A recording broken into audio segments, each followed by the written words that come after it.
My friend, welcome to the world's best kept secret podcast, a podcast that shows spiritual entrepreneurs how to clarify their message and then how to turn that clarity into revenue. I'm your host, Prima, a mentor and message expert since 2020.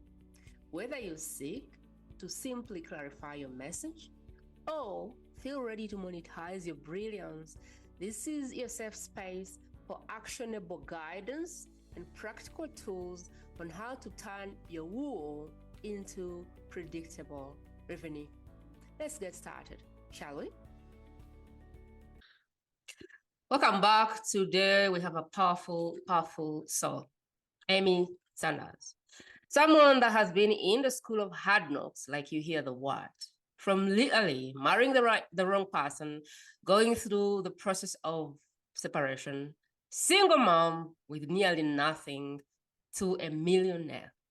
Now, while the money is good, the money is never the thing we talk about here. What we love to focus on in our conversation is what happened in the trenches, what happened in the wilderness when she was in a dark place where she didn't trust herself, where she did all the wrong things, where she was having all these things, I'm not good enough, I'm not worthy enough, I can't do this, and all of the things that you and I always have, these voices that we seem to have and we think they're special. She's had them, she's overcome them. And today I'm going to interview Amy Sanders about how to create a business and life that you love. Amy is someone who bought everything in the marketplace. The next funnel, and the next course, and the next guru, and the next retreat, and the next whatever the thing you're trying to buy right now. She bought it all, she went through it all, and every time things did not happen for her. And Amy's secret was when she stopped and started looking on the inside and saying, do I trust myself? I don't know where you are in your business or in your life, but if you feel stuck, if you feel like no matter what you have done all of the good things, all of the right things, and somehow you're not happy where you're at, pull a stool, because this is going to be the training for you. This is going to be your masterclass. This is going to be the thing that you have been waiting for. Amy Sanders, welcome to the podcast. It's my honor to be having this conversation. Thank you. I'm so honored to be here, and thank you for that amazing introduction. I'm excited for this conversation because I think all of us, if you're building a business, we have all had major ups and downs. It's never just a straight line up or like a straight line across, like if you're an employee, right? It's like ups, downs. It tests you on all of the different levels. And I've had success. I've also had more failures, right? But you have to go through the failures to get the success. And so, yes, I'm very excited to be here. I'm honored. I love how you've positioned this podcast as a masterclass for people to walk away and really just learn and say, okay, this is what I can do. I think it's amazing. So thank you. Thank you. I am so excited. First of all, the question I want to ask you is, what is it that we get wrong? What is it that, say that one more time. What is it that we don't get about business, failing, succeeding, and going in the marketplace and feeling like everyone is crushing it, but you're not. Everyone's strategy is working, but yours is no. People are getting results, they're making money, they're driving what cars, and you feel like you're the only person who seemingly doesn't have it figured out. Like, what is it that we are missing in all of the social media highs? Because I feel like that's what it is. It's real. And then you're like, why don't I have those things? Yeah. What are we missing? I think what you're missing is the alignment with yourself, honestly. And that is what we're going to talk about today. So, when you're doing all of the things and you're hustling and you're pushing, there's a lot that's going into that. Of course, you're doing the action. And if you are a female, it could be that you are living so much into your masculine energy that you're not really taking enough opportunity to live into your feminine, which is where a lot of stuff can more attract to you easily. So first of all, I commend you for doing all the things, but it doesn't have to be hard. And also, I've been there. I've been there where you're doing all the things and you're like, gosh, everyone else it seems easy everywhere else, you know. And when you're comparing where you are on your path of entrepreneurship with someone else who has been down this road for like 10 years, also not very. I think we do that a lot, right? We see, wow, look at where they're at. Look at all the followers they have. Look at their content. Look how beautiful this is.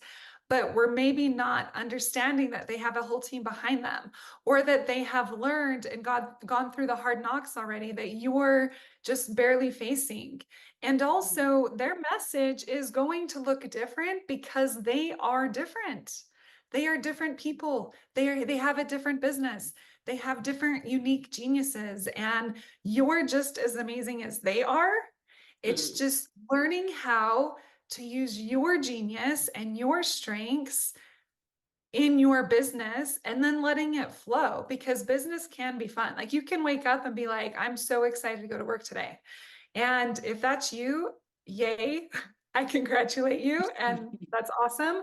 But a lot of times it feels heavy and it feels hard. And it's like, there's all the questions, the doubt, the imposter syndrome, but all of it plays a role in moving towards your success. It's okay. It's like okay to feel all the feels. But when you learn how to move from a place of alignment, which we'll talk a lot about, it will feel better and you won't have to work so hard. Things will they'll just flow. And that's an amazing place to be. It took me a long time to figure this out, by the way. I did everything the wrong way, I think, before I finally was like, wait, what if there's a different way? So yeah, we'll talk about it. You are big about self-trust, trusting yourself. Yes. Why is that important in building a business or even a life that you love, that is authentically you, that is not a duplicate of somebody else? Why do we have to trust ourselves? And how do we even know that we're not trusting ourselves? Yeah, gosh, so many things just came up for me right now. I'm like, I don't even know where to start. When it comes to building a business, well, first of all, let's back up and say, when it comes to building a life that you love, you cannot love it if you do not trust yourself, because those will be conflicting. And if you're not loving your life and you're not loving your business, then you're not going to be at peace. You're not going to fill and flow, and you're not going to be enjoying yourself. So how can you do that? It's by turning inward, and it's by truly getting real with yourself, getting real with what you're good at, what you love to do, what you're passionate about. It's really uncovering those layers. And sometimes we don't even know. Sometimes we're so used to copying other people that we stay in this other lane, and it will feel heavy and hard, and it will not be authentic. And if it's okay, I want to just back up a little bit to my childhood and tell a backstory about just what brought me down the path of being so far away from myself, so that they can understand that I'm not perfect at this. And I was so far away from myself that I had to learn it the hard way. So I grew up in a family that was very male dominant, male domineering, and it wasn't really okay to speak your voice, especially as a woman. So as a child, it's like I learned that I would get in trouble if I spoke up. I learned that it was something that like, women are supposed to be quiet. We're supposed to just serve. We're supposed to once we're married, we're supposed to keep our husbands happy.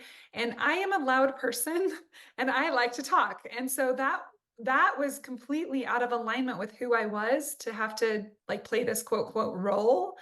And what that did was, fast forward, into my early adulthood, a man dated me for 3 weeks, proposed, and wow. I said yes. And I said yes, not because I wanted to marry him. I said yes. My tummy was in knots. My heart was pounding. I had goosebumps all over, not because I was excited, but because I was scared half to death. And I felt completely sick because my body knew that I should not marry this man. And my head knew it too, but I was trained, I was conditioned to do what other people want. Essentially, two people is at the deepest level and self-betray at the deepest level. And so I said yes. I married him, and guess what? I also divorced him years later, right? 3 kids later, a lot of debt later. I ended up finally turning towards myself and asking myself what I want, because I was living a life that felt so completely out of alignment that I didn't even recognize myself in the mirror.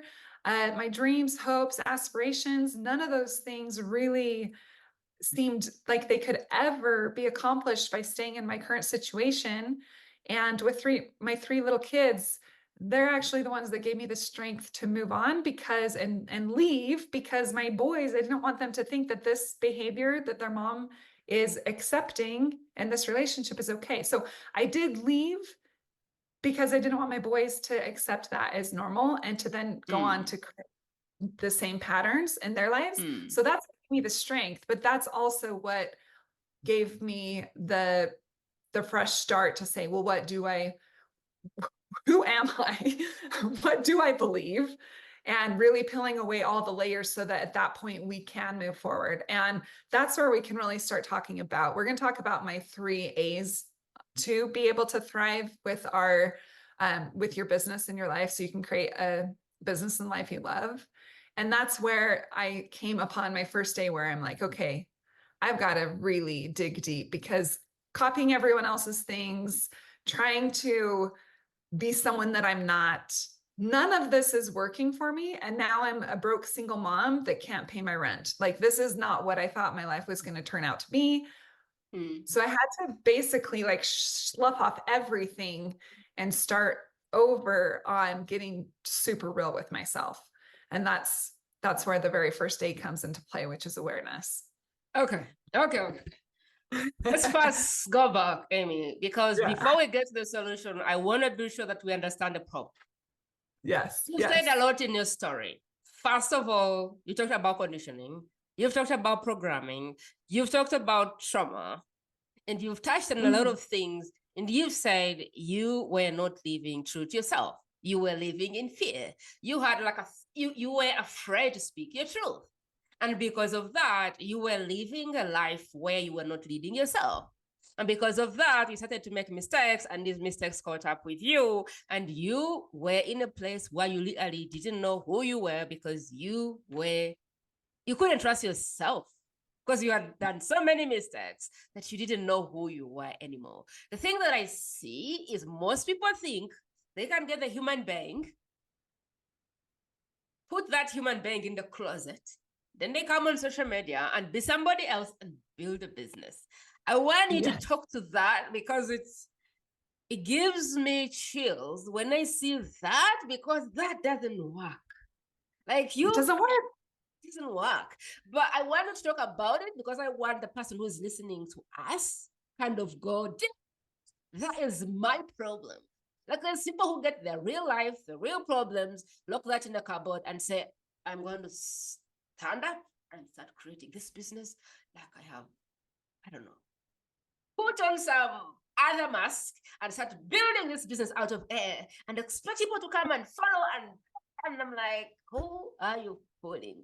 I want you to talk to that. I want you to talk to that problem so that we can get on the same page before we solve it. Because if we begin solving it before people understand it, I don't think we'll be solving it. Give me some more meat to that problem, because I feel like it's a big problem in the marketplace. And people need to go, oh my God, yes. I want, literally, when you see somebody like that, if you're listening to us, I want your alarms to start going off. So if you're going to hire someone and you see those things, I want your alarms to go off, because I am just sick and tired of people selling people things, solutions they haven't gone through, answers they don't have. Like, I'm just tired of people who are just fake guruing themselves and leading people to a place where they haven't gone. Like, I'm just tired of it. So leave us there. Tell me more about how not being you is just not going to help you build the business, the life that you want. And then from there, let's start and kind of try and get out of the hole with the 3 A's. But like, first, take us in the hole and show us what's in there before we get out. I love it. She's like, I'm reeling it back in. Let's get back to that meaty stuff. And I love what you said, especially because I did those things. I was trying to build a business. I was looking at everybody else's stuff. I was faking, like, from the outside in, it looked like I had the most perfect life, because we didn't talk about our money issues with anybody else. And because my husband and I, we were this good looking couple, we had these three like just perfect little kids. We went to church every week. We had these friends. And so no one truly knew the depths of despair that I was living in, the pain that I was living in, the abuse that I was experiencing. No one saw that, right? But what would I do? What would I post on social media? Exactly what you're talking about. I'm guilty. I'm guilty. I would post, the happy smile at the kids, all the things, and I would try to build and nothing would stick. And what I want to tell the listeners and you is that's why it's not sticking, is because it's not authentic. You are not being real and true to yourself. And when you come from that place of inauthenticity, when you are not being true to yourself, you will continually struggle. And it does not matter how many courses you buy, how many coaches you hire, how many ads you pay for. None of that matters because it's still not going to work for you, because you're essentially lying to yourself about who you are as a person, about what you are going through. And truthfully, there is so much strength in showing up and telling your story, showing up and doing the work, and truly figuring out who you are, what your unique geniuses are, how you can build a business, putting those in the forefront. Like, what if I focus on those and who I am in that place? Then how will this go? People will start to be attracted to you. I mean, I have all the energy in the world. I always have. I was a fitness instructor teaching to 50 people in my class, packed the classes, motivated all of them. They all felt amazing. None of them knew what my inside life looked like. But on the outside, great, right? But I was just a mess. I never felt at peace. I was living in fight and flight, fight and flight.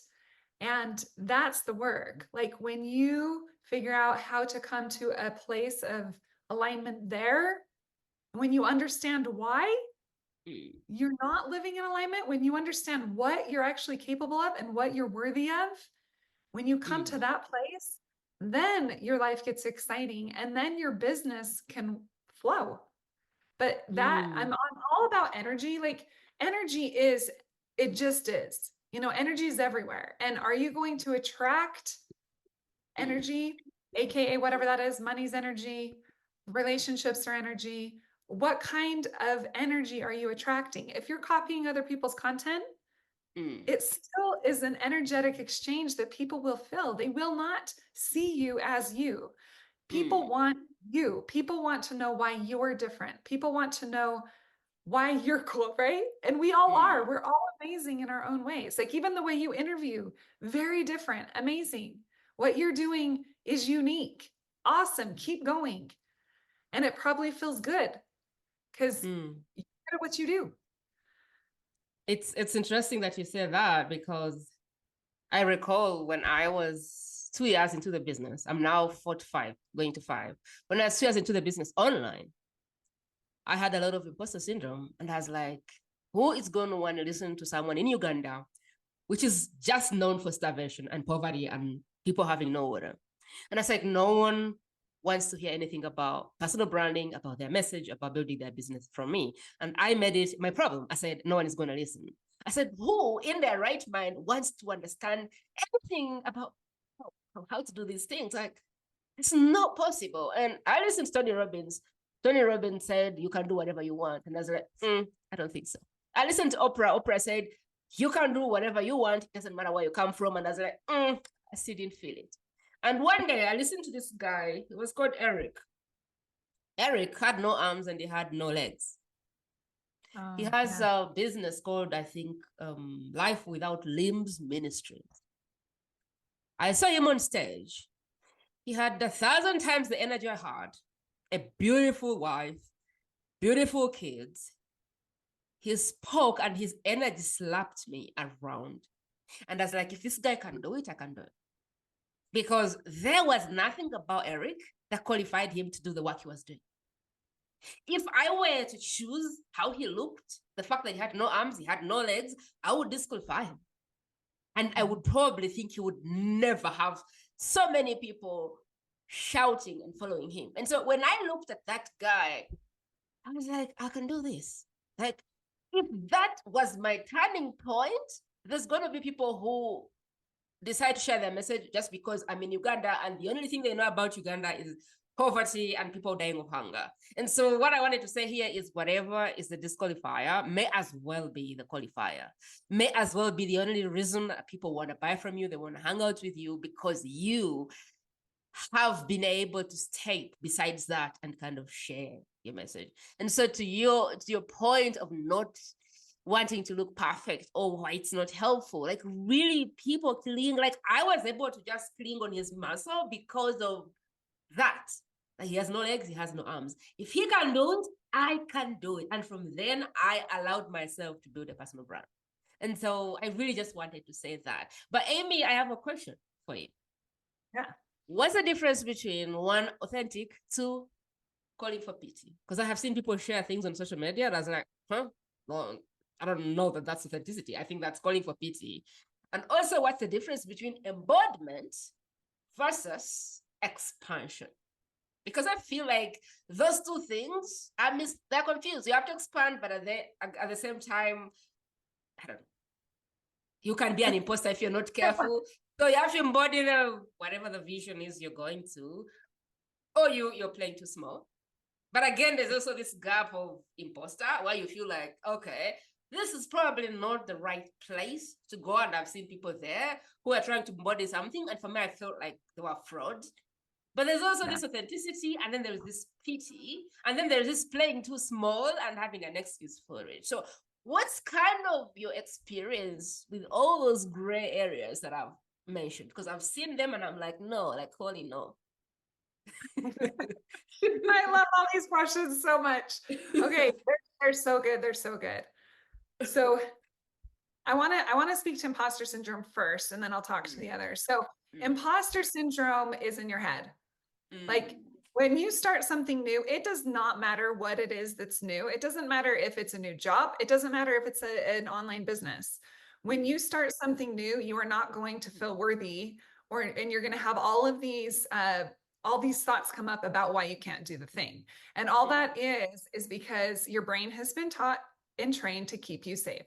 So imposter syndrome, it's like, yeah, who's going, and you had it, right? You're like, who's going to listen to me? Who's going to even want to talk to anyone from Uganda? But yet here you are. So imposter syndrome is like, you have to push through the imposter syndrome. And what I like to say to that is, welcome. It happens to all of us. And every time you hit a new level in your business, that imposter syndrome comes right back. And so when it does, I like to just look at it and be like, oh, yep, there you are. And not really give any power to it, because when I give power to that, I'm letting it take power away from me, and I want to keep all of my power. I'm a strong, confident person, and I need to stay in that power and in that energy to keep my mission moving forward. And that's what I want to offer you guys, is like, understand that imposter syndrome comes up. Yep, there it is. Welcome it, see it. Say, hey, come take a seat next to me, but I'm not going to let you take me out. That's how I like to imposter syndrome. It's just going to be there every time you try something new, even with it's like basketball or yoga or whatever it is. It's going to come up like, oh, I shouldn't be here. And I want to just say, what if you stopped playing small or smaller, you downed yourself down? I'm not saying in the best words, but you know how when you shrink yourself smaller to fit into the room? What if you just never did that again? You never shrunk yourself smaller for the room. You showed up big wherever you were at, and then also put yourself in the rooms where big people like to play, because that feels amazing. It's just like, let's stay there. And then when imposter syndrome comes up, just give it a little pat on the back, pull up a chair and say, there you are, I see you, but I'm not going to let you take me down. So that's how I like to look at imposter syndrome. When it comes to authenticity, did you say on authenticity versus pity, or just on? I couldn't understand the last word. Was it? I have seen people on social media trying to be authentic, but that looked like pity. And so I'm like, are you trying to be authentic, or are you calling for attention? Which is which? Because this doesn't feel authentic. This feels like you're calling for attention and calling it authenticity. I just want to get your opinion on that. Yeah, I love that. When we think about being authentic, a lot of people are like, oh, let's air my dirty laundry and show everyone what's going on in my life. right? And that's where it looks like pity. And people are like, oh, and that person, when you're in that space, you're seeking attention, you're seeking validation, you're seeking certain types of things that are energetically at a lower level. And guess what? That's also what you're going to be attracting. And as I mean, you interview people in business. And so when it comes to business, how much do I want to let people know about things that have gone in my past? I want to be authentic and be like, this is where I've been. And also, that's not where I stayed. It's like, here's my hero story. I'm using this so you can understand that you can too. And I think that's the difference is like, here's the story. Yes, I've been through hard. We all have been through hard. What do we do with the hard? And are we copying and are we not really truly saying what's on our mind? Because I think that's another thing that we do, especially online, is in our businesses, we get really scared to speak our truth.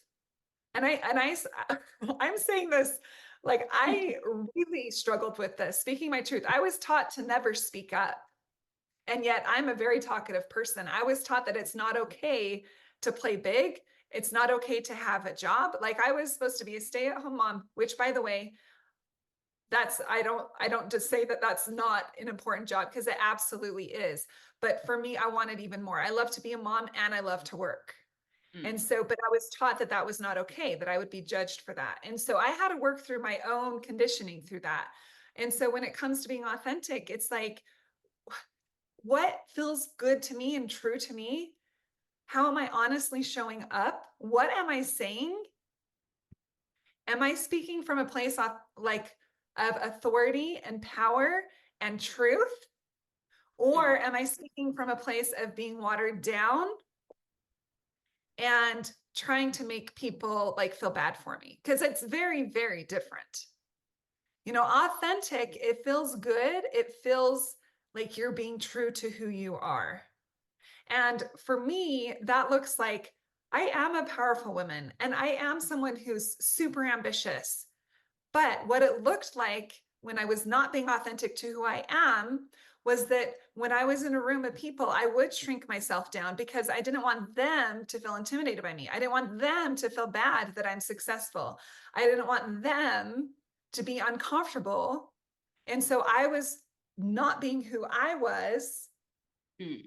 Make them feel better without even understanding if I was making it up in my own head too. And that's what I wanted to say. Like, I don't know how they actually felt. I didn't ask them. I just assumed I don't want them to feel bad.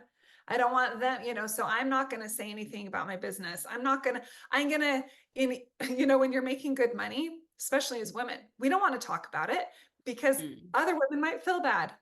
Well, what if we did talk about it? What if it's okay? And it's not out of like bragging. It's not like I'm bragging about all this. It's about, guess what? We get to decide what our dreams are. We get to decide how we show up. We get to decide what we're worth. That's empowering. So are you being authentic to who you are? Are you being authentic to what you love to do, who you love to hang around, what you want to say? That's very different than woe is me. Let me tell you how my day was that was awful and let me post this picture of me crying. You know, like very, very different energies behind the two. I like that. I'm just wondering, I have this thing where I don't remember most of the stuff that I share. Like I don't remember, I don't want to remember because I don't care what I say because it's true. And so my husband says, don't you want to have some notes for that? I'm like, why? Because you might say something that you may want to say again. I'm like, yeah, because it's my truth. I remember all of it. And so for me, the person you find offline is the person you find online. The person you find on camera is the person you find off camera. If you met me in a grocery shop, you'd be like, you must be kidding me. Like, is there nothing different about this person? And so for me, what I thought authenticity, or what I think authenticity is being who you are wherever you go. But I have come to learn that there is ways to, what do they call it? To, I don't know, you show up, you adapt to different rooms. That's new to me because I have no idea how to do that. So I wanted to ask you about that and adapting to different rooms and being the same person, but like adapting to different situations. Like, Do you understand that? How does that work? Because I have no idea. The Prima you have now is the Prima you have offline, and is the Prima you have in another place. Like, you can expect this. The only difference is I'll probably come on bare feet if it's a stage, or sandals, or some sneakers. Like, that's, you don't see my shoes now, but that's the difference. But what does authenticity look like in that context for Amy Sanders? Like, tell me more about adapting to places, because I have no idea what it is. Adapting to places. First of all, if you're the same through and through, no matter who comes through your door, Yeah. I think that's powerful and I think that's amazing. And I applaud that because that is you being true to who you are, no matter who comes through the door. There are going to be different relationships, right? We have different relationships with different people, and different parts of us do come out because different relationships will pull out different parts of who we are. For me, being authentic in those spaces means that I am always honest. I am brutally honest, not in a way that's going to be mean, not in a way that is going to take someone else's like self-esteem down. It's not that. It's that I'm always going to be proud of how I show up, no matter who I'm with. I'm going to be proud of how I showed up for me. So I'm going to be honest. And if someone doesn't like something I say, I'm not going to be saying something that's going to be offensive to them, but I'm not going to lie to make them feel better. I'm not going to, if they ask my opinion and I give it truthfully, then that is my opinion. Does that make sense? Yeah. But relationships will pull out different parts of your personality. And I think that's okay. I have a group of friends that I've been friends with them since I was 12 years old. I mean, they've been through everything with me, right? It's a very long, and there's 8 of us. It's unreal that we're still friends. There's 8 of us. We've been friends since we were 12. They saw me through all of my puberty. They saw me in my first marriage, my second marriage, like everything. But they see a different version of me because they know me since I was 12. So I'm like going to be maybe more funky with them. We're having dance parties, all of the things. And I do like to have fun everywhere I'm at, but they pull a different part out of me, but I'm still being authentic to who I am. Does that make sense? But my husband, I mean, I probably need to learn that, because right now I feel like every time I meet my best friend, we're fighting. And I'm like, should I just erase you? Like, she just wants, she's attached this identity. And I'm like, moved on. Like, I am no longer that. So, like, I feel like she's not able to meet me where I'm at, and I'm not willing to go back where she is. And so for me, I feel like this relationship will die, because I feel like I don't know how to get back to where you are. And I don't think that you're very accepting of who I've become. So every time I speak to my friend, it's like she's giving me advice, and I'm like, please stop. Please stop. Please stop. Like, well, I also love that you bring this up, because sometimes relationships do change, and sometimes the gap gets too big. And when it comes back to my friends who I was 12, they know that I'm an achiever. They know that I'm ambitious. They know that I always have multiple businesses going on. I'm investing in things and whatever. They know that I live a really busy life, but they also don't want to hear about it all. But we don't, and it's not that I keep that from them and I shrink myself smaller. They know what I'm doing. They know who I am. They see my posts, but that's just really not something we talk about. And that's okay. We talk about other things. We talk about our kids. We talk about, you know, whatever it is that comes up. But with what you're saying with your friend, when people stop to accept who you are and your growth, and they're trying to put you back in a box of maybe who you were, when that is happening, you have 2 options. You can accept them as like, okay, they don't really accept where I'm going, and that's okay, but I still love them and I want them in my life. Or you just say, this relationship is now pulling me down and it's no longer worth my time, because they are not allowing me to be who I am and to allow me to grow into the version of myself that I know I'm capable of doing. And that's where you then, you know, start to put yourself in other rooms. I know for me, when I started making and actually saying it, I mean, it took me a long time to even talk about when I made my first $1 million, because I felt like that was really bragging. But I'm like, well, in business, I need to know that they can't. So I wouldn't talk about it. But then I was like, it was lonely because I couldn't talk about it with the people I was with. And I needed to put myself in rooms where women were out making me, and where it was okay to talk about that money. And it was okay to talk about some of the business pains that happen when you are at different levels and you don't know what to do because you don't know who to talk to, because that just doesn't really resonate, you know? So you can put yourself in rooms and create new relationships that do accept this growing version of yourself, while also living with other relationships that you look at, okay, I love where these are at, and I still love them and I still want to be with them, but I'm still going to be true to who I am. I'm not going to shrink from who I am to be with them, because then you again are taking away from your authenticity, and essentially you are self-betraying. And when you're self-betraying, things do not feel good. Yeah, for And when sure. things don't feel good, that's when those red flags are up. Like, okay, what's going on? For sure. So I want to pivot to the L's. I want to pivot to how we can have the business and the life that we want. How do we have our best life and our best business? How do we get the clients, the money, the love, the best life, whatever that is, once as well building a business that just feels like magic. Take us there, Amy. I would love to dive into the L's or your signature framework or your thought leadership and break it apart and give people something they can take and apply today to see a shift in how they're doing things. Where should we begin? Yeah. Let's go. Let's do it. Yeah, where So should we begin? let's do it. We can talk about things for so long, I'm sure. So the 3 A's to creating the business life that you love. The first one starts with awareness. And awareness is truly becoming aware of everything that's going on. This means how you're showing up in your business, the actions that you are taking, the actions that you're taking outside of your business, like in your relationships, how you're showing up for you. Like there are so many questions that you can ask yourself here. It's truly understanding the thought model, which we can go into. I call it the thought model. And the thought model is understanding that when it comes to our brains, we just kind of run on autopilot. We let our subconscious mind take us and we just kind of run on autopilot. And we end up doing everything around what we already know.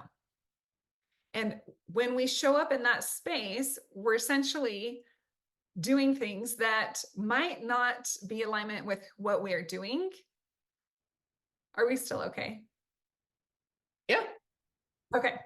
All right. I just want to make sure because the camera went off for a second. So when it comes to the thought model, and becoming aware, you're asking yourself all of the different things that are going on, and it starts with circumstance. So when it comes to circumstances just are, meaning that they can be proven in a court of law, meaning that whatever, like if you hop on a scale, whatever that number is, that is your circumstance for the day. That is how much you weigh. When it comes to your business, the whatever X dollars of money you've made that month, that is your circumstance. But it's what we think about our circumstances that really trip us up.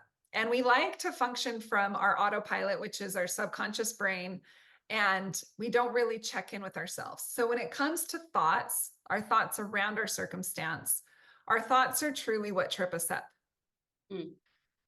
How we think about our business, how we think about ourselves, how we think about like even the life. Like when I was in my relationship with my first husband, it's like I truly had to get deeply honest with myself at that point and the thoughts that were coming up. So when it comes to your thoughts, they have been scientifically proven that we have around 60,000 plus thoughts a day. If you're a thinker type personality, you're going to have even more. Unfortunately, 90% of those are on autopilot from your subconscious brain, and they're not true.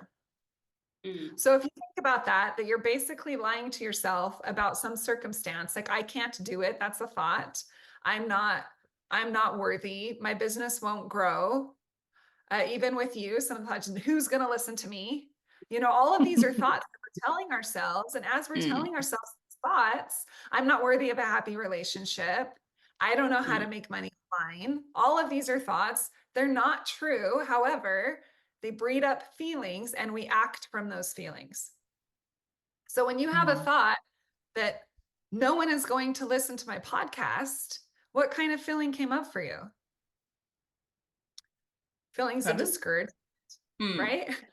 Feelings of discouragement, procrastination, not even doing the things that you need to do for people to get the episodes, or not even doing a good job when you show up because you already think they're not going to listen, they're going to be interested on all of those things, because it's like self-sabotage before you even do the thing. Yeah, and that's exactly right. So when it comes to our thoughts, basically you're telling ourselves lies all the freaking time. We're on autopilot. They breed up a feeling, and from those feelings we act, which is what you were just saying. When you were recording a podcast, your action was that you weren't being very good at it, because like no one's listening anyway. When you were procrastinating, that's an inaction. You're like, well, I'm not going to do the thing because why? You're also ruminating in more thoughts that this isn't going to work for me. So why am I even trying? So all of these things come up just because we had a thought about it. It's like we have a thought and then we just get totally caught up and lost in all of these proofs. We're trying to prove our thought true, which it's not even true, that it's not going to work for us. And when we do that, that creates our result in our life. And so the thought model is a good starting point when it comes to awareness, my first A, because when you are hyper aware of what you're actually telling yourself and you pause long enough, and this is the most important piece, I think, when you pause long enough to ask yourself, is this thought actually true? You'll start to realize the majority of the time it's not. And just choosing another thought, like you choose another piece of clothing, like I'm not going to wear this today, I'm going to put on this instead. You can look at your thoughts that way, like, okay, I'm going to put on that thought instead. That these people have been able to have a successful podcast, so why can't I? I like that. Look at your thoughts as like, I don't like this shirt, I'm going to try another. I don't like these shoes. Thoughts are like shoes that don't fit. So if the thought is not serving you, consider it like a shoe, which looks nice, but once you start walking, it's not comfortable. I like that. Yeah, just like a little analogy where you can switch it up, right? You're like, okay, it's a really cute outfit. This one is not. This shoe is uncomfortable. This one, whatever it is, however you want to see it. But when it comes to your thoughts, understand that you're having a ton of them every single day. What am I wearing? What am I going to eat? What am I going to do in my business? And then all of the imposter syndrome thoughts that can come up, all of the comparison thoughts that can come up, all of these thoughts come up, but the majority of them are not true. And so coming back to yourself, which is the next A, like coming back to that alignment and truly seeking the truth, because the truth just is. It doesn't matter what happens. Truth will stand the test of time. So when you're being honest with yourself and when you're being true to who you are, things work so much better for you and it feels good. You're not beating yourself up in the head anymore. And that's essentially what it is. When you're letting these thoughts take over, you essentially are just beating yourself up between the ears. You're punching yourself in the face, but you're doing it through your thoughts.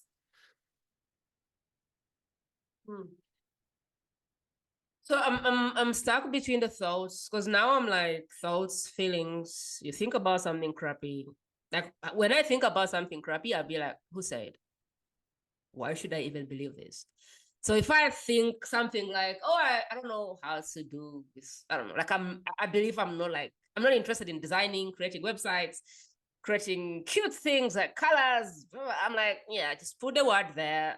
Enough is enough. And then I go like, but who said I can't design stuff? Where does that come from? And is that the thing like I want? Like, do I really want to being able to put my art to life? Like, am I saying I don't want to express myself? And so I like what you're saying, which is like thoughts leading to feelings, feelings leading to actions, actions leading to the results. And so if you choose your thoughts, you can choose your result. And now we're going to alignment. But before we dig deep in alignment, I wanted to ask if the thoughts we have, if the feelings we have about ourselves, if the beliefs we have about ourselves are coming from the patterns, the programs. Like you're born, you're a little baby, you had the cup from your mother. Your mother who received it from your grandmother who received it from her grandmother. So you have a cup and kind of has dirty stuff inside. And you begin to drink. And by the time you're old enough to make your own decisions, you are making them from the patterns, the programs, and everything that has been handed over to you. So how do we move from that place to alignment if we're still holding the cup? But walk me through that journey from awareness to alignment, if it makes sense.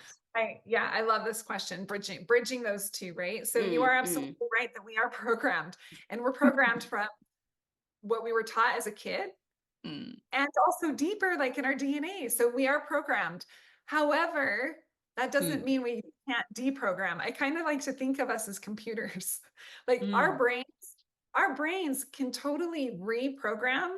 We can resynapse throughout our lives. It used to be that we thought we could only do this up until like our 50s and 60s, but science has proven that we can retrain our brains well into our 80s, 90s. We can develop memory patterns. We can do all kinds of things that we don't think that we can.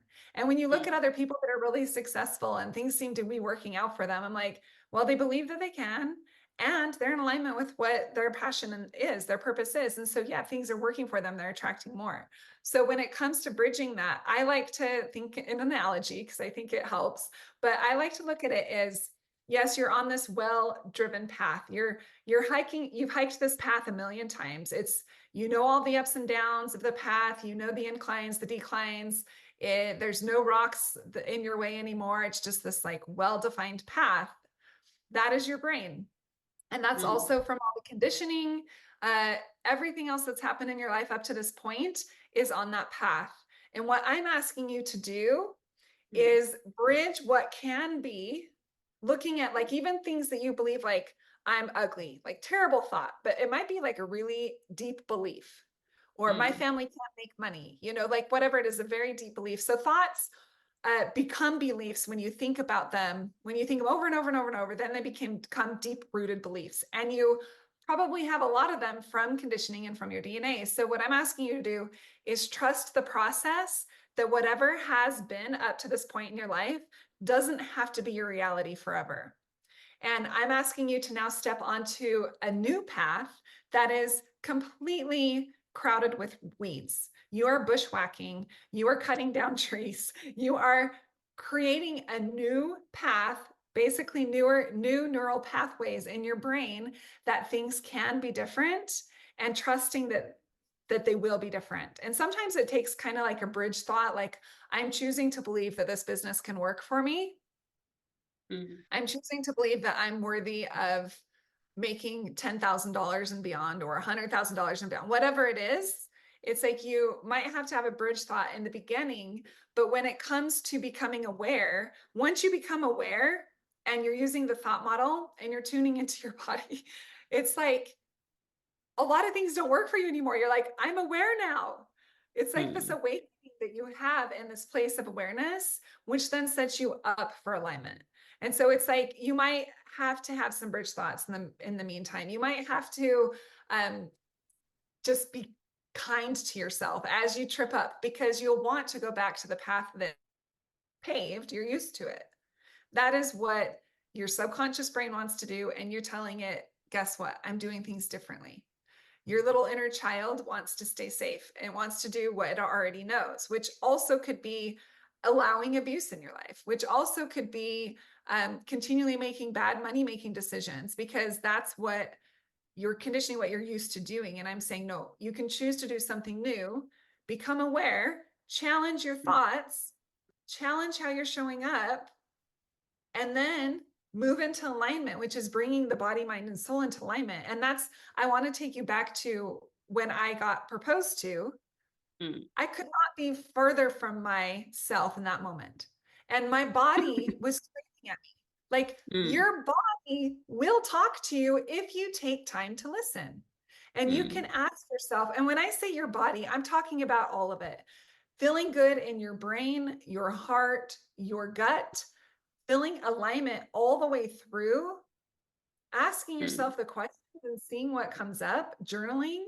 When you come into alignment and you're having your soul and your heart and your mind working together, that's where, oh my gosh, you become unstoppable. That's where abundance starts to come in, because everything will work for you because you've let go of a lot of these behaviors like people pleasing. You trust that you have the right answer instead of seeking it externally, like, oh, let me learn this new course, let me learn this new thing, let me learn what this other person is doing, which education's great. But when it's not in alignment with your mission, that's when it doesn't really work. And so it's like you're tuning inward, trusting, like, how do I feel about this coach that I'm going to hire? How do I feel? And you truly, I do what I call a sway test a lot of times. And I don't know if you've heard of it or not, but you can literally stand up and ask yourself lies, and you're going to sway either forward or backward with the lie and also with the truth. So if I know that for me, when if I call myself the wrong name, and I'll test myself, I'll be like, okay, when it comes to making a business decision or when it comes to relationship, whatever, like I'll use the sway test just to check myself. I'm like, am I being true to me? And if I sway backwards, then it's not aligned with me. If I sway forwards, then it is. And it sounds kind of crazy, but it works. And so it's like, I know that my yeses are forward. I know that my no's are backward. And so what I'll do is I'll lie to myself to make sure that these are working. I'll tell myself some truths, and then I'll dig into the real questions that I want to ask. And then from there, meditation, journaling, all of these things are inside of you. It's like you're a very old soul. We've been around for a very long time. We're now just using these bodies, right? So what if we truly believe that you have all of the answers inside you and that you are unique? And what if you leaned into your unique qualities and attributes and geniuses, and you come from those places? You're going to feel more at peace. You're going to feel like you can deeply trust yourself, and you're going to be more in harmony. And that's what I'm asking you to do, is just understand you do have the answers inside of you. You can ask other people to help you expose those. But ultimately, you can know, and it will feel good. It will feel like, yes, this is it. This is me. Like it. Let me see if I understand what you're saying. Is there more to the process? Do you want to give more before I even kind of go through what I've understood? No, you can go through it. Let's do it. So this is what I'm picking up. The first step is awareness. People call it consciousness. But it's really the decision that you don't want to be carrying your generational beliefs with you. The decision that you want to choose your patterns, you want to choose your programs. You want to choose your own operating system. Are you going to be a Windows or a Linux? Or what is going to be your operating system? Up to today, or whatever the time is, you've been running on auto. You probably were bought, and it's a Windows machine, and it's been there, and it's done what it's done. And at a point where you're like, no, I feel like I'm built for more than this. And now you can decide to erase and configure the things you want. What do you want to believe? What do you want your values to be? What do you want to build? What do you want? Like, you can reset, you can wipe the system and reinstall new programs.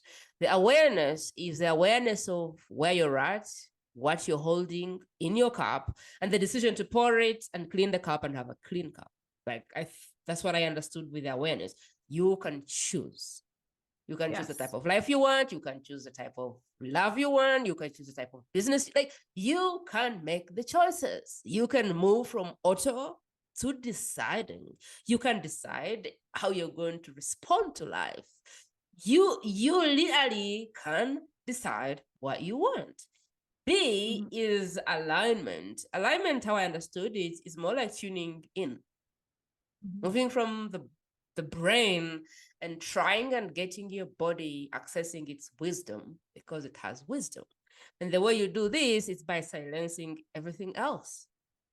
And you talked about meditation, talked about journaling. There's so many ways people can do this. I like to walk in nature. I like to do nothing.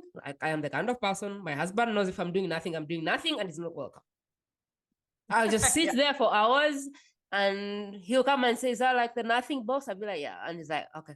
Like, I like to do nothing.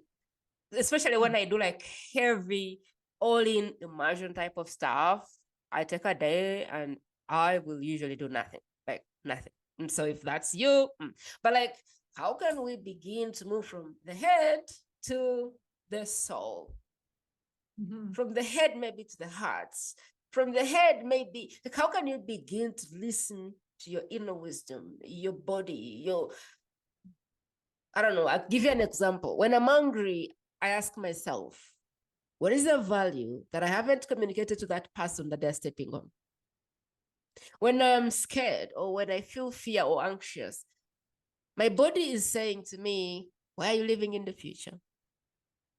If I ever feel depressed, which I don't feel depressed, what I ask myself is, why is this person living in the past? Like, depression is my body telling me that right now you're trying to live in the past, and that's not okay. So, like, how can you begin to listen to your body, your inner intelligence, because it knows better? So, what I understand as alignment was literally moving away from external looking to internal looking for guidance. Less about the next book and the next course and the next retreat, more into the next crew and the next guidance and the next download, so that whatever you're trying to get outside has come from inside and not the other way around. Now, where I'm failing to understand is now where the abundance is jammed. Like, what is the abundance part of the whole thing? And how am I doing when it comes to kind of trying to figure out what you do? Yeah. Coming back to the alignment, you're absolutely right. It's like your body will speak to you, but you have to listen. And you were asking yourself the questions. I'm hungry. Okay. My body's telling me I'm hungry. What am I going to put in my body? You know, my body is scared. So asking yourself those questions, but in order to even tap into your body, you have to give yourself space to do it, which it looks like you do. You give yourself some space to do it. You go take a nature walk, you do nothing, which is okay, right? It's like we need to take care of our souls and feed our souls in the way that makes us feel expansive. And you did ask the difference earlier. You're like, okay, expansive versus did you say it's like being able to expand. So like the more I've done this work into the sixth sensory, the more I'm getting to understand the ability to expand for whatever the new horizon you're stepping in. But then I also sense a very good place where you can be an imposter. And so there's playing too small, and then there is expansiveness and building capacity. And then there is a point, I think, above which your internal system says, no, now you're being an imposter. And there's a place where you can expand and it's okay. And you're building capacity and it's okay. And there's a place where, for me, my internal gauge says, no, Prima, no, that's an imposter now. But I don't know how others, I feel it. Like it says, come back. Yeah. Yeah. So when you're tuning, and that's I love this question, because when you are in alignment with yourself, you feel expanses, like you feel the expansion. It comes from within. It's not the expansion of I'm hitting this next goal, I'm making X number of dollars here, and now I'm going to work for this, and I'm going to like expand myself or my bandwidth. I'm not saying that. I'm saying when you are in alignment, you will feel expansive. And because you're in alignment, things will feel easier. They will feel like they are in flow. You will be able to handle maybe really big things a lot easier than you would have otherwise, because you're in alignment and you're listening to your soul. And when you're listening to your soul, and it will come out in different ways, when you're listening to your soul, you get amazing downloads. Like you're like, oh, that is the next step in my business. Oh, I haven't thought of that. It's like your soul will talk to you, but you need to be quiet enough to listen. You need to put yourself in places where you can ask yourself those questions. And when you're in alignment, abundance follows. And abundance is going to look different. Like abundance is a word that can be used for multiple things. People think of abundance and they think of money. They think of abundance and they think of maybe expansion. They think of abundance and they think like you have an abundant life, meaning your relationships are really flourishing, or, you know, so abundance can mean a lot of things. But when you are aware of how you've been and you're ready to play big, like you're ready to choose your life, which you really do. You choose your life. So when you move from awareness and you're choosing how you want to show up now, you're choosing the actions you want to take, you're choosing what is meant for you, and you're doing it from alignment, abundance comes through. And there's ways for us to practice abundance. So these two things, you play with these two things, the third one will follow as long as you are truthfully playing these two things. But when it comes to abundance, there are action steps that you can take. Like when it comes to abundance, how are you manifesting? And that's what gets really fun. Like testing manifesting is like, you know, mainstream now. Everyone talks about it. People are like, yeah, I'm manifesting. But are you doing it correctly? Like manifesting is actually something that is very active. It's not just thinking up something big and then knowing that, you know, because you think about it all the time, it's going to come to play. It's like you've planted a seed, and now what are you going to do to take care of that seed? And an example of this in my life was, and a lot of times when it comes to manifesting, like living in abundance and attracting more, vibing higher, allowing, just to truly trusting that you have the answers. And that's where the alignment is. So you're truly moving from self-trust, knowing that if I'm moving from self-trust, what I want is going to come. It's going to come, but maybe not on, like, I can't put a timeline on it. Sometimes you can, but a lot of times it's like, it will work. You're trusting the universe that it's going to bring the answers to you. You're trusting the universe and yourself that you will understand how to make the next step. And this comes to play with like your marketing strategies. You pick the correct marketing strategies because you trust that you have the right answers and they actually work for you. This is very different than what we were talking about at the beginning of the session, right? It's like you're moving from self-trust.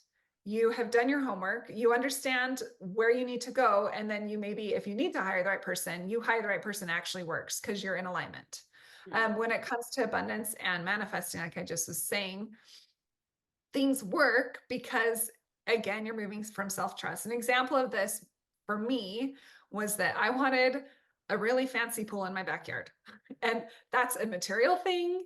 Not everyone, wants that. It was something I wanted. And I wanted it because I wanted my house to be the party house for all of my kids. We have lots of kids. My husband and I have 7 kids together. So that's a lot of people.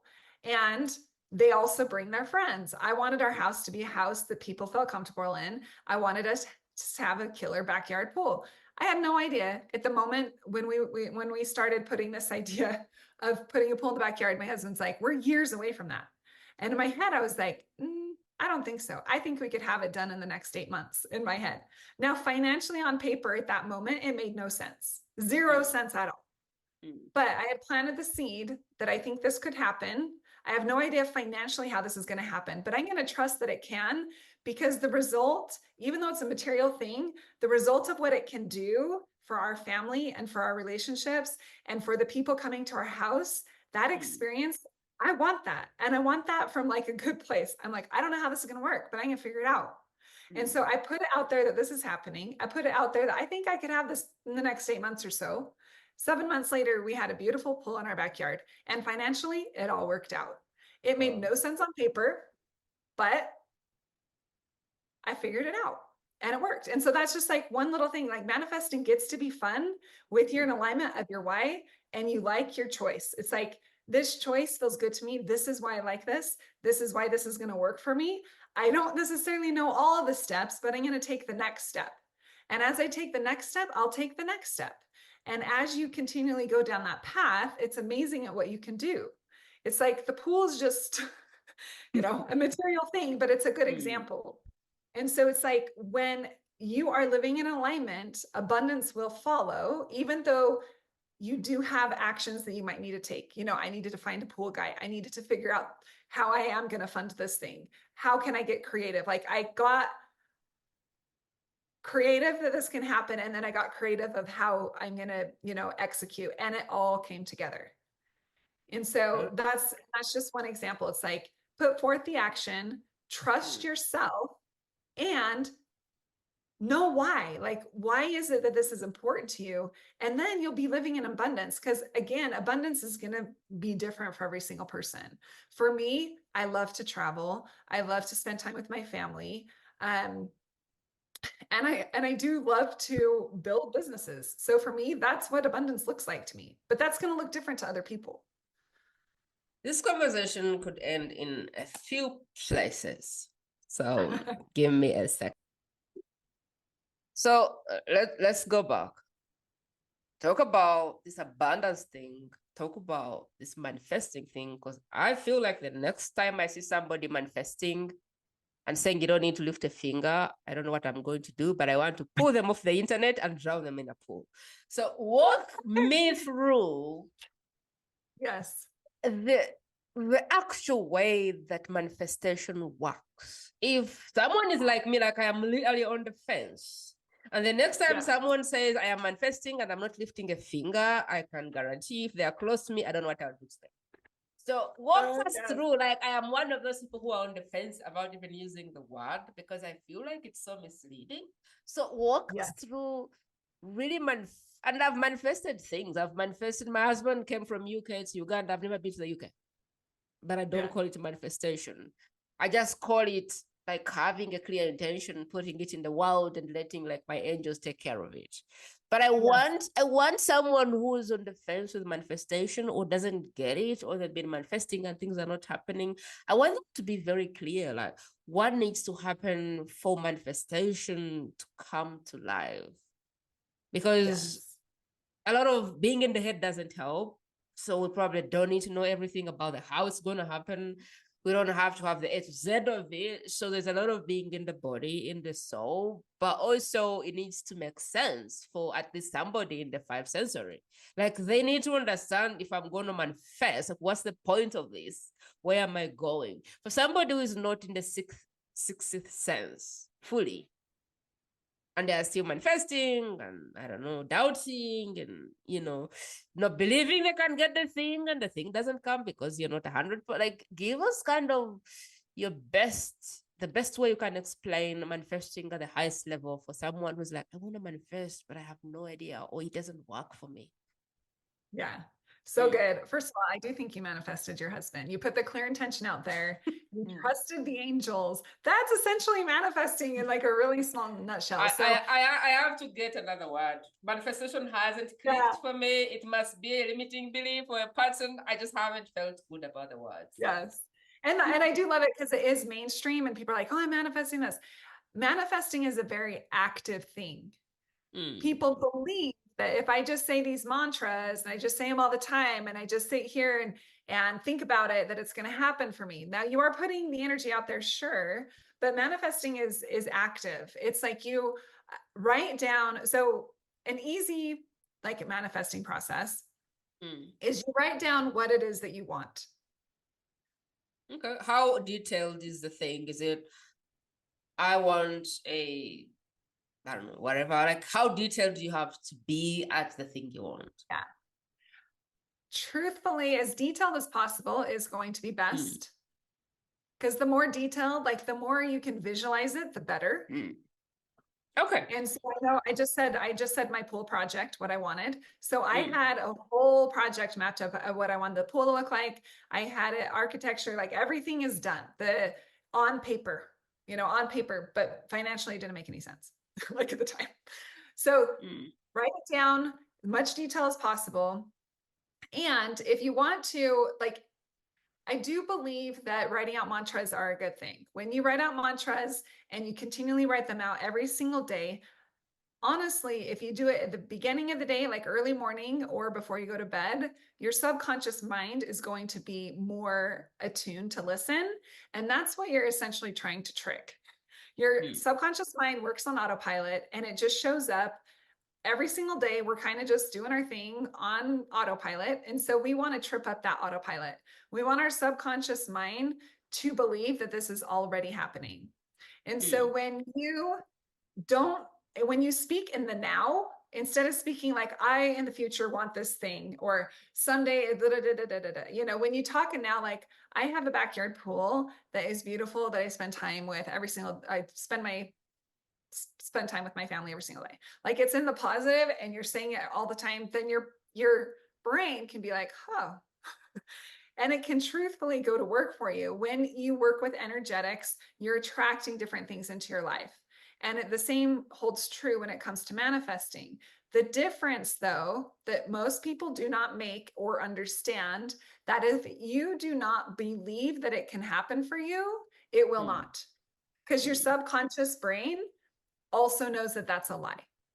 And that's where a lot of people get tripped up. If you're not actively seeking out the thing, like figuring out how you're going to do it, while also writing out in the present and truly believing that it can happen for you, it won't happen. Because your subconscious will call you out. You're a liar. This isn't going to happen. Energetically, it's going to land flat. And so you don't have to have all of the details of how it's going to happen. You do put faith in the universe. You put faith out there that this is coming for me. I am doing all of the things. And in a matter of time, it can come. I love the book Think and Grow Rich. If you haven't read it, read it, by Napoleon Hill. It's an amazing book on faith, and it's not called manifesting, but it truthfully is like, it's a lot around faith and manifesting. And there's a quote in there that I read at a very young age. I think I was like 18 years old, and I still quote it because it's so true. But whatever the brain can conceive and believe, it can achieve. Now, if there's, a thought in your head of what you want to become or where you want your business to go, or whatever, if it's in there, that means that it's been conceived. The next step is believing it. If you do not believe it, which means, again, coming back into alignment, looking at your thoughts of your awareness, where you're going, like all those things. If you do not believe it, it will not come true to you, which is the same as manifesting. It will not happen for you. However, if you believe that it can, you just don't know how yet. You're like, this is going to happen for me, but I'm just not sure how yet, but I'm going to keep taking the next step. That's the active part. When you do that, you can achieve it. So whatever the mind can conceive and believe, it can achieve. And that talks about the mind, but again, that is being in alignment with yourself, that yes, this can happen for me. I am worthy of this. A lot of times people want something, but they, on a subconscious level, don't truly feel worthy of it. And so they self-sabotage. That's why people end up in debt again. That's why people end up in bad relationships again. That's why their business continually struggles. It's like they're out of alignment and they don't truly believe that they're capable of having that big thing that they want. And so when you talk in the present moment that I already have this thing, and you're conditioning your brain early morning, late at night, writing the thing every single day, while believing it is happening for me, I am going to meet the next person. It can happen. And I just want to talk about, like, real quick, a story that my husband shared with me yesterday. So he was down at business lunch, and there's this really massive company. It's this multi-billion-dollar company here where we live. And he was meeting with the CEO yesterday, and he just asked the CEO the story. The CEO was down to their last $20,000 in business. They had no idea they were going to have to shut their doors. They had no idea how they were going to figure it out, but he had a big dream of what this business could be. Huge dream. Okay. Had no idea how he was going to get there. And they were down to their last $20,000 in funding. And he went to the financial guy and said, hey, I know we only have $20,000 left. There's this booth in Vegas that's $20,000. I want to go there. The financial guy's like, you are crazy. We have to shut our doors. And he's like, no, let's go. But then he had to go into another $20,000 just to even put product in the booth. Well, long story short, it was a security type business. The security guy from Walmart, the company Walmart, who's, massive company, walks up to their booth. The guy does not even see his name tag, doesn't know where he's from, but just talks from his heart to this guy. The guy signs on the dotted line right then. Okay. The head security guy of Walmart signs on the dotted line for their security system. And guess what? The rest is history. He had a dream. He took action. It did not make any sense at all, but he did not stop. And you never know when the next door is, where, like, you never know who's going to hear you and who's going to say, okay, yes. And then you get your big break. You just don't know when things are going to happen for you, but you can just, if you can move forward with trust and be like, okay, I have a dream, and this is this intention of this dream, and this is why this is good for me. This is why this needs to become whatever it is, a reality for me. It can happen for you. It can happen. And it doesn't matter how big, it doesn't matter how small. I'm going to tell you to think big, go as big as you want, because again, if it's on your brain, if it's on your heart, then that is your soul speaking to you, telling you that you can have it and you're worthy of it. So listen, stop listening to everybody else out there. Listen to yourself, listen to your soul, and trust and believe that it can happen for you, because it absolutely can. I really love this answer. I've never called it manifestation, but I know that when you're dead serious about things, they happen. So if you're on the fence about manifesting like me, this is what I've understood. This is my truth. And I still want to call it manifestation. I think I'll look for a word, maybe manufacturing. I don't know. I'll look for a word because there is action to be taken here. So what I've understood is like set the intention. I don't know how. For me, I had like 2 pages of what I needed to see in my husband. 2 pages. 1 page, back and forth, another page, back and forth. I think those were 4. My best friend looks at the paper and says, Prima, you must be out of your freaking mind. Which man on this planet Earth fits on 4 pages? 2 papers, which I call 2 pages, but like 4 pages. And I looked in the sky and said, you're right. This man possibly doesn't exist. But instantly, I flipped and said, this is going to be me. I'm going to become these papers. And I literally started becoming those 2 pages. Must have been 4 years later. I was dead serious that if I never saw the man in my head, I wasn't going to get married. My husband showed up. I kid you not, I had a Zoom call with him because we met online. Saw my story and was like, I mean, this is my wife. She doesn't know it yet. Called his daddy, called his mom. He said, I found my wife. They were like, really? Where is she? And she's in Uganda. Okay. Is she around here in the UK? I was like, no. Okay. Have you talked to her? He's like, no.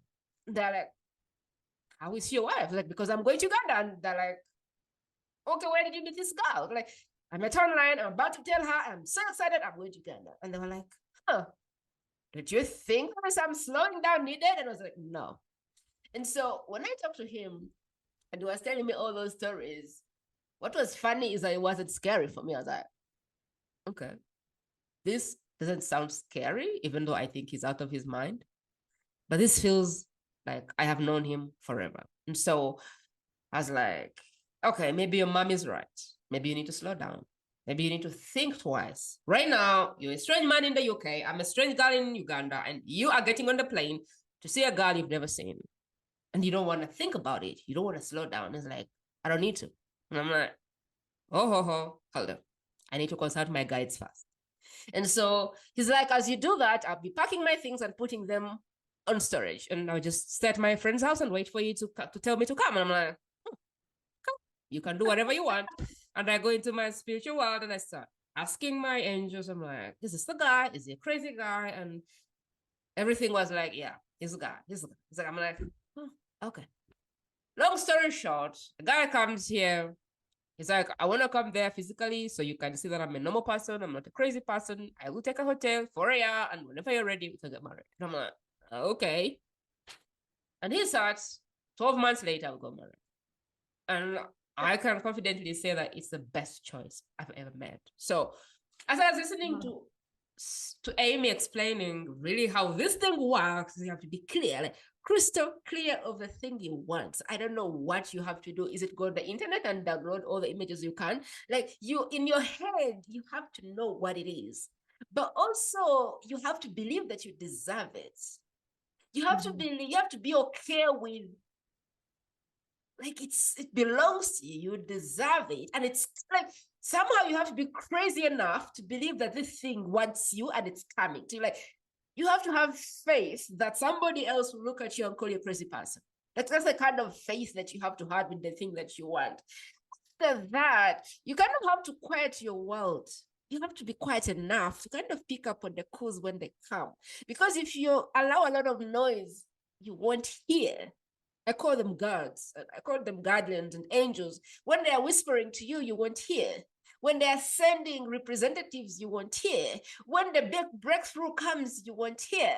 And you have to hear and move to then get the thing too. You have to be internally quiet. And for you to be able to kind of hear the internal message, the outside can't be noisy. Otherwise, there were like a million guys trying to marry me, and I would just be like, no, no, no, and I wouldn't even bother. But when this guy came, my heart was like, yes. And I'm like, huh? A strange man on the internet in a Zoom room. I was like, okay, this is a trickery. I want to sleep over it. I slept again. I said, please release the angels, release everyone. This is rescue mission 911. I have a guy in my Zoom room who wants to marry me. Please release the angels and send away this guy if he is not. And I had the same thing. Yes. And I'm like, no way.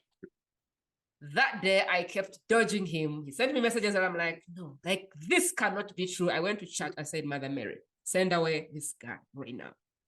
No matter where I cried and ran, everything pointed back. But I told my friends, I said, you guys, I have seen the guy, but not only have I seen the guy, he's coming here. And everyone was like, okay, slow down. And I was like, okay, mute. Well, but internally, I really had like that peace, that knowing. It was like just right. And so what I'm pushing for here is that you have to know how to hear you have to hear the truth. Internally, you have to hear the truth. Otherwise, if there's so much noise, it won't make sense. Because some of it will come like Amy in a Zoom room, and some of it will come from a podcast interview, and some of it will come from a pitch on email. The answers come in different places, and sometimes they're wrapped in sandpaper. But if you have the conviction and the belief and the faith, and you have a quiet mind, and hopefully asked for rescue mission, I don't know what you call it, in your faith, and knowing that there is guardians and angels, you have a team to take care of you, that these things will come to life. I don't know what else to say for this to land home. What is there anything you want to add? Because I feel like this is a big deal. This is how quantum leaps come to life. And this is how I've moved, but I've never surrendered. Oh, it's my ego. I've never surrendered to like manifestation. I've never surrendered to that. Yeah. I love that thing. It's like, it might be a different word for you, but it's essentially the same. It's practicing, it's having faith, and then practicing the actions that what you're having faith in your heart can come to pass, and it will. And you don't know how, it doesn't make sense, but somehow it does come to pass. And it comes to pass. Not even on the timeline that you think, but it also might come to pass on the timeline you think. Like you're just not sure. You're just putting trust forward. So in closing, I think what I would say, I think a lot is go big. The cave you fear holds the treasure you seek. So in order to become our highest selves, in order to become like in full alignment with ourselves and to live in abundance, we are going to have to get uncomfortable, because we are sloughing off past generational patterns and all of the things that could happen, that have happened to us, right? We're sloughing those off, and we're essentially rebirthing ourselves. And so that will require some discomfort as you come back into alignment. And so understand that the cave you fear, going through the fear, holds the treasure you seek, that dream life that you want. It is in that treasure is there, and it is yours. You just have to claim it and understand that you're worthy of it, that you can have it, and to go after it. So that's how I would wrap it up, is go big, dream big. You can have that you want. I love that. And knowing that your big dream does not exist on the same block that your comfort likes to reside. Like those two blocks are not together. So there is the big dream, and then there is the comfort, and those are not friends. So it's also embracing the unknown, embracing the dark, embracing the gray line, and kind of just going all out. Amy Sanders, how do you support people behind the scenes to create a business and life they deserve? Like if somebody was listening to us and going, oh my God, can you hold my hand? Oh my God, can I work with you? In what capacity are you accepting people to work with you right now? Yes. I have a couple spots in my one-on-one spaces. Those fill up really fast, but a couple open up. But everything I do is around that awareness, coming into alignment, and then teaching you how to live in abundance. And I have a group coaching program. It's called the Thrive Her Academy. And that's exactly what it is. It's just an academy to teach you how to thrive. And there is like some one-on-one coaching. You will get real time with me as well in that group coaching program. And you can find it just on my website at amysanders.co, or my Instagram is Coach Amy Sanders. So pretty easy. And it's a powerful, just awesome group space that I'm very proud of. I love the women that are in there. They're doing big, awesome things. And I'd love to have you join me if you're interested. So yeah. In the show notes, we'll be putting links to be able to access Amy's services. What I would like to suggest is booking a call and seeing if you're a fit at all for any of the things, and also feeling the energy and having a chat with her to like see if she sees where you're going and if she believes she can take you there. Because I believe that business or life or coaching is an energetic thing. It's a soul thing. And so there has to be a match with the souls. But this is an intuitive podcast. So if you're listening, chances are you already know within your bone marrow if this is the thing you want or not. Also, the other thing is on this podcast, this is how things work. I want you to envision me creating a triangle. So there is this leg, and this leg. How this works is we have the gifted soul. This is Amy Sanders here. She really has a gift in helping people pull out their genius and be authentic with who they are and use that genius or that uniqueness to create a life and business they deserve, to do some big, awesome, amazing things that they love. I am over here and my work is simply to translate the soul. Whatever the message Amy is trying to deliver, my goal is to make sure that I simplify it in a way that it matches whoever is listening. So my goal is really just simplify and translate this message in a way that it cannot be mistaken. And down here on the base, we have a foundation, and that's you, the listener. And really just your work is like you've been chosen to be the vessel of the message. So my question for you is, are you the recipient of the message, or do you know someone whose life depends on it? Because that is the only reason you'd be listening. You either need this work, like oxygen, or somebody you know, first degree separation. Literally, their life depends on this work right now. And so what I'd like to do to honor this guest is pause and think who needs to hear this message. And all you have to do is copy the link, put it in their private space and say, I listened to this podcast and I thought about you. That's all you have to do. And once they listen, because they've been chosen, the rest is done. Like the rest is, this is like karma work. The rest is pretty much done. But Amy's soul, Amy's work only exists because somebody in the world is crying for the help. And because you're watching, you're the vessel for the message. And so that's really just how this work moves on this podcast. Otherwise, you can support the podcast is please follow, please review, please rate, comment. I don't know how many things you can do on whatever platform you're on. Just do those things. Takes a minute, moves mountains. Other than that, I want to appreciate you for tagging with us, for really listening to this, and I really hope that it's moved the needle for you where you are. I hope it's been helpful for you. I hope you found value in it. Amy, I want to thank you so much for spending the time with us. But most especially, I just want to thank you for that time when you were in the wilderness, when no one saw you, when nobody celebrated you, but you made it either way. As we come to an end, what would you like to leave with us? What are those words of wisdom you want us to stay with? Yeah, I think it comes back to what I've said is just do the thing with fear. Trust that you're worthy of it. Understand that everyone is meant to live big. Everyone's meant to really, truly grow into the best version of themselves. And the best way to do that is to dream big and to move from self-trust. Understand that you're worthy of your big dreams. Go after them. You absolutely can have them. I'm a living example of that. And I love showing other people how to do the same thing. Right. The last thing I'll end up with is you might have been born in Uganda like I was. You might have been born in a family that believes they're cursed. You might have been born in a family where nothing is happening, no money, no nothing. You might have been brought up in a way that all of the patterns, conditions, programs don't do you any service. That's not your fault. But staying that way, deciding not to get away, deciding not to do the conscious work, deciding not to reverse that, that's on you. After listening to this podcast, staying on autopilot, that's on you. There's big dreams out there waiting you. There are lives waiting to be impacted.